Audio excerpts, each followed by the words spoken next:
Welcome everyone, whether you're joining us live or watching this replay after the session.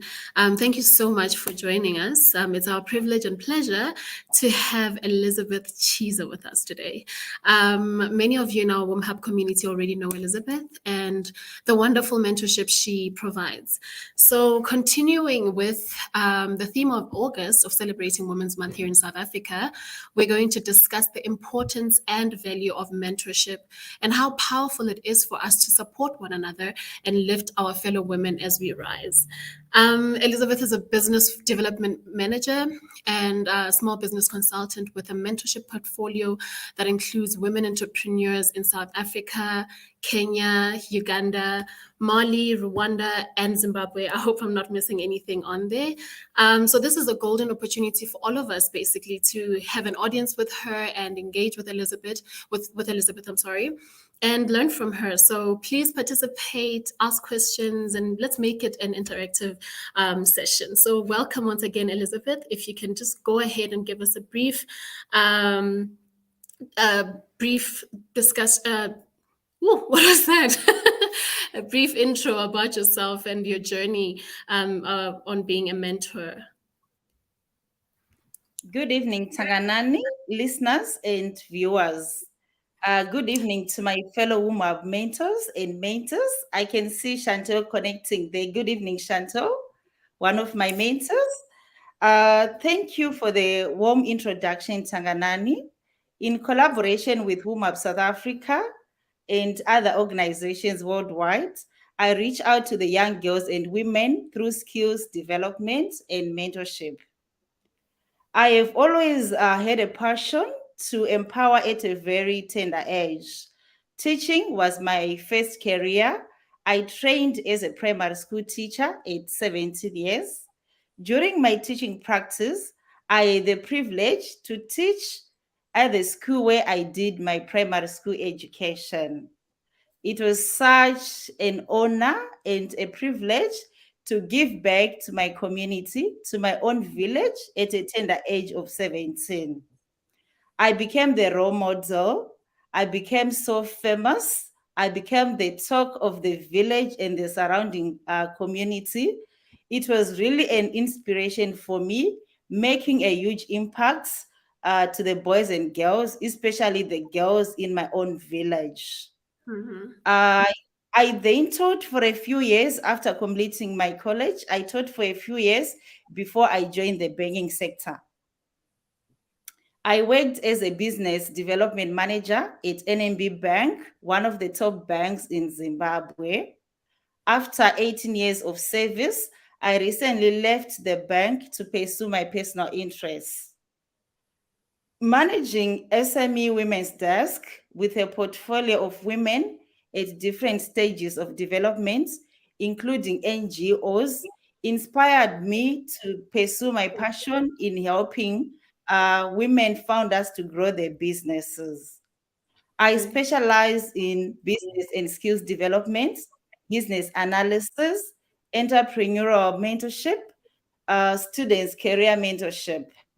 So it really depends with the environment setup. You can either call me a teacher if we're in the classroom, or you can decide to call me a mentor or an advisor. I'm happy that I've bounced back into full mentorship on a full-time basis. I'm happy that I found my passion, my mission, and my purpose. In brief, this is my mentorship journey, like from when I began when I was like a young girl of 17 up Mm-hmm. until now.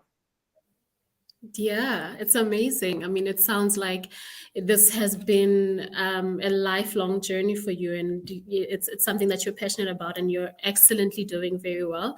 I have a set of questions here that I'm going to be referring to during the session, and obviously, everyone that is streaming in, you're more than welcome to pop in your questions, and we can have Elizabeth feed us some information. So, from your experience as a business development manager, what do you see as core challenges that women entrepreneurs face at various stages of their business journeys? From my own experience, I've realized that most women cannot present their facts and numbers well, either they don't have a business plan, or they don't have adequate information, or they don't know how to present their proposal. I've also noticed that lack of training and education is also one of the major challenges faced by women founders. They have very brilliant ideas, but they don't know how to execute. Lack of confidence and fear of the unknown is also an obstacle. Inability to build support networks is also one of the major challenges faced by women. Gender bias, whoa, that one we have to set aside a day to talk about that one. In Africa, for example, the men still dominate the industries, including the corporate world. The woman is expected to be at home, feeding the children, looking after the animals, the goats and the cows, and also the daughter, especially the firstborn. She's exposed to child minding at a tender age. Because of these issues above, women tend to face challenges when it comes to access to funding, especially the business plan, because most funders, when they need to assist the women, the first thing they ask for is a business plan. Also, most women, they don't have collateral. They don't own properties in their names. So this is one of the biggest challenges when women now want to access funding. So all these challenges really, they affect the woman as she needs to now want to grow a business and seek funding. So there are other factors or faced by women, but I just thought of maybe just picking on these few. I mean, we have come Yes. a long way in trying to um, break the biases and close the gender gap in industry.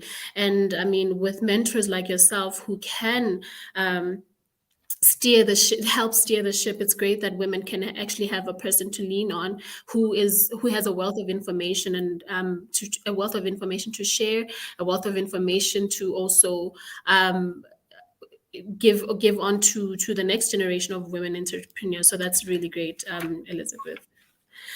So I have another question here. It says mentorship is an integral golden thread that runs through all of WomHub programs. And excuse me, it's so special to see how your mentorship has supported our founders, which I've had firsthand experience with. Please, can you offer a few key tips for our audience about how mentees can make the most of their relationships with their mentors? Okay. So mentorship is a structured program. It, it involves two people, the mentee and the mentor. So it depends with the context. The mentee is the student, the mentor is the teacher, right?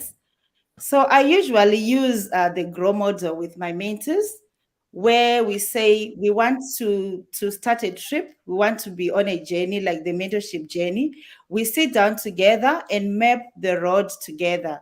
So the grow model, the G is like our goal, like the mentee's goal. And then the mentee has to tell me your expectations, that is your goal and objectives. And then we have to check the reality, like the current reality, what's on the ground, right? And then we are mapping the trip together. We also need to check on the O, that is the obstacles.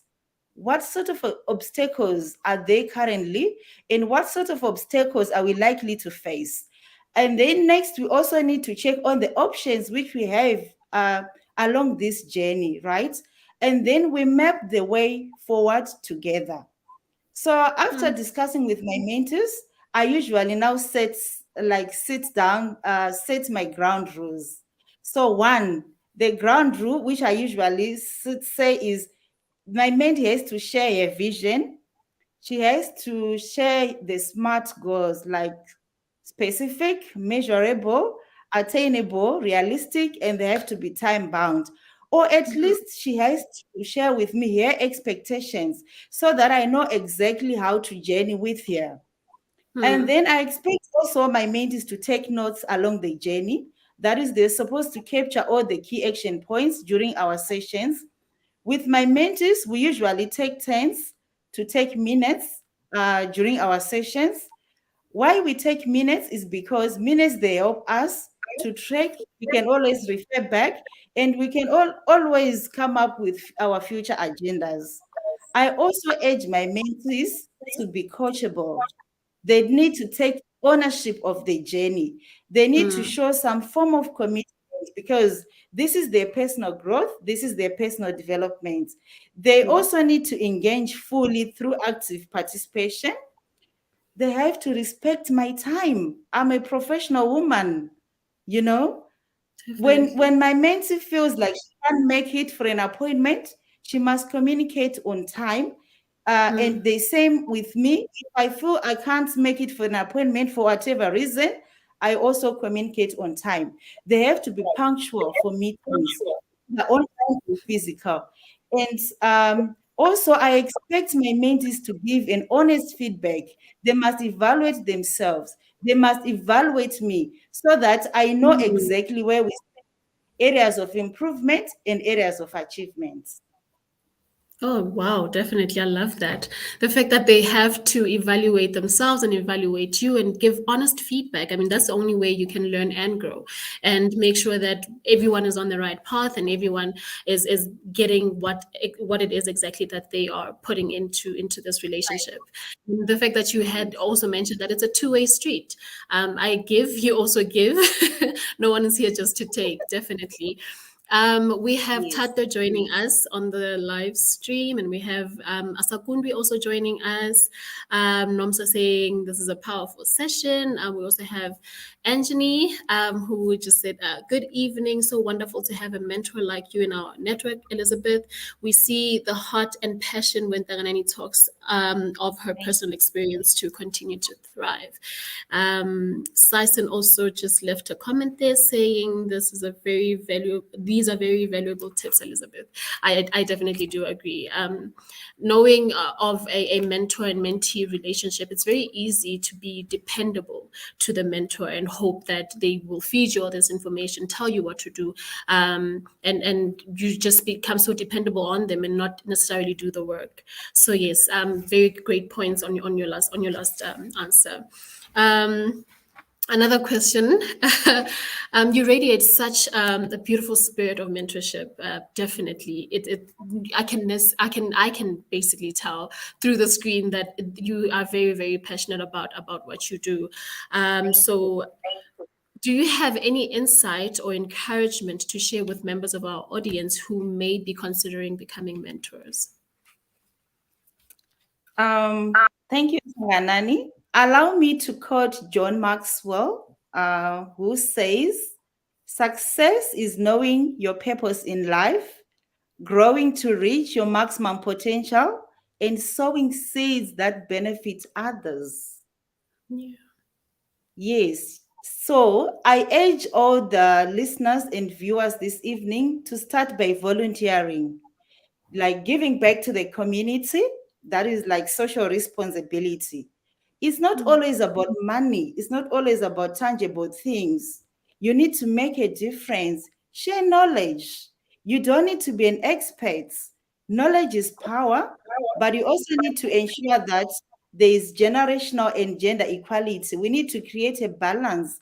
We need to include all ages. We need to include all genders. There are always hidden opportunities, which includes networking, personal growth, and skills, soft skills development along the journey of mentorship. You also learn as a mentor, you always learn new and different perspectives through the journey. Um, through the mentor sharing your experiences, you also grow. So I challenge someone today to look around, identify areas where you can make a difference in someone's life. You can start with your own, like your nephews, mentor your nephews, your nieces, mentor your friends or even people in your church or in your community. So I challenge someone this evening to take up mentorship. Awesome. Awesome. Love that. Thank you. I see Nomsa here saying social responsibility is key. And then she also asked, how do you evaluate your mentees? Okay. Okay. So with my mentors, after mapping our way, my mentors usually have the short-term goals and long-term goals. So we usually meet after every 2 weeks to evaluate. Like I've got a form which is tabulated with the areas where I want to test my mentors on where we are. So I usually send my mentee the form ahead of the session so that she takes her time to complete, and then we discuss during the evaluation session. This is how I Awesome. do it with my mentees. Yes. Well, I just make sure everything is structured, because, when you're organized, your things just flow. It's not like, you're just thinking today want to do this. Because remember, when you sit down with your mentee, you also map all your lessons like throughout the program. So it depends if it's for a month, it's for 2 months, and then you put your evaluation accordingly. Sounds amazing. Great. Can I just quickly go through the comments as well here and see if there's anything that needs answering? I see we have a comment here from Dr. Ziwenge. He says great mentorship insights. And let's see another comment here. Rose says, thank you for the tips. So everyone is definitely loving this session. We have a LinkedIn user. I can't really see the name there. It says awesome words. And then Chantal says, wow, amazing. Oh, I mean, awesome, Elizabeth. And then another question, I believe, from Rose. She says, how do you choose the people you choose to mentor? That's a very great question, actually. Yes. Yes. So being a mentor, a teacher, I don't choose students, but they choose me. Mm. Because I believe everyone has got the right to knowledge, has got right to education. So it's either if I'm partnering with an organization, I give them my profile, and the mentors, they choose me. They know what exactly they want from mentors. So to answer that, the mentors, they choose me. I don't choose students. Awesome. I hope Great. I Thank you. answered. That's very to the point, yes. um, and then Nomsa came back again saying, impressive, you're very systematic. Abiola says, how many mentees can one actually have, and how you keep the real or authentic? How do you keep it real or authentic? So it depends with your schedule, how busy you are. For me, well, I do students career mentorship in addition to SME mentorship. So I try and make sure at one point I've got at least one student and one SME mentee, so that I also leverage with my day-to-day duties. I believe I don't need to put pressure because I believe in quality, not quantity. So it Yeah. depends with my program for that month. Like currently, I have two students with which I'm mentoring, one from Rwanda and one from Ghana. And under SME, I've got other one like a direct mentor which I'm mentoring. So it depends. Plus the other thing, you mentor someone on a program, but it doesn't end there. So Mm. the structured program comes to an end, but your mentee still consult you. So it may not be very formal. So well, you can actually decide whether you want to do it during the weekends or during the weekdays, depending with your program. But the bottom line is, I believe in quality, not quantity. So at one point, I feel I don't need to overburden myself. It depends with my schedule. Great. Yeah, and also to your point, um, quality over quantity, and that you can always give your best if you have enough time to actually invest in your mentees. Definitely. Another question, and I guess this is probably going to be a last question from me since we are like 20 minutes into the session. Um, it says here your mentorship extends to women entrepreneurs in many countries, as we have already counted. Do you have any special highlights or stories to share about your mentees' life or business breakthroughs? Well, like I said, mentorship is a two-way relationship. And during the journey, the mentee and the mentors, they benefit somehow during the journey. So sometime early this year, I sat down with one of my mentors. We had been running her organization for the past 5 years without feasible growth. Uh, we ran through a business portfolio and I requested to share your business plan. From that day, your organization has never been the same. I took her on board. I assisted her to put systems and structures in place. She's now an employer. In less than 6 months, she has grown from being one woman band to a team of eight. She has managed to create strategic relationships. She is now active on social media and she will be launching a website soon. She is also now pitching for funding, and recently she applied and qualified for a first financial grant. She now participates in debates, workshops, and dialogues with like minded women globally. That's amazing. I mean, these are the kind of benefits that we want to see. These are the kind of improvements we want to see when we invest in a mentor mentee relationship. Of course, this sounds amazing. Like in just a space of 6 months, so much growth, so much improvement, and this goes to you know putting aside what you know and what you think works best, and getting someone in that specializes in this work, and getting them to look at your business and reevaluate your processes as well, and see how they can help you better establish your establishment or your business, or even your career and yourself as well. So we have another question, or is it a comment? It's from Rose again. She said, "Thank you so much. I will definitely use this information during my participation for the WomHub Botswana program." Hello, Botswana. Hi. So these are all the comments that we have so far. And maybe if we can go back to how people can reach you if they are looking to have a conversation with you and connect with you, and maybe possibly, have you as their mentor. I'm available on LinkedIn under my username Elizabeth Chiza, and also I can be reachable via email elizabeth.chiza@gmail.com. That is elizabeth.chiz@gmail.com. Awesome. Thank you so much. This has been a great session. I've been looking forward to it throughout the week, and also nervous to do it, of course, because hello, it's been quite nerve-wracking, but you made it easy for me to have a conversation with you, and I appreciate that.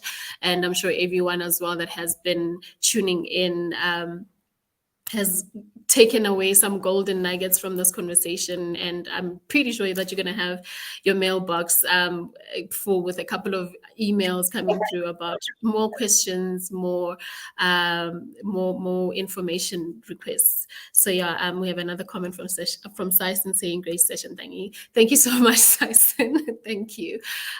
Yes. With only just 4 minutes to spare, do you have any last words of encouragement, anything that you want to share before we close out? Okay. Thank you, WomHub, for allowing me an opportunity to share my mentorship journey. I look forward to more collaboration. To the audience, I would like to say, don't wait for opportunities, but instead create opportunities. Continue scanning the environment for new business opportunities, new markets, new products, new services. Finally, always remember that women empower and girls compete.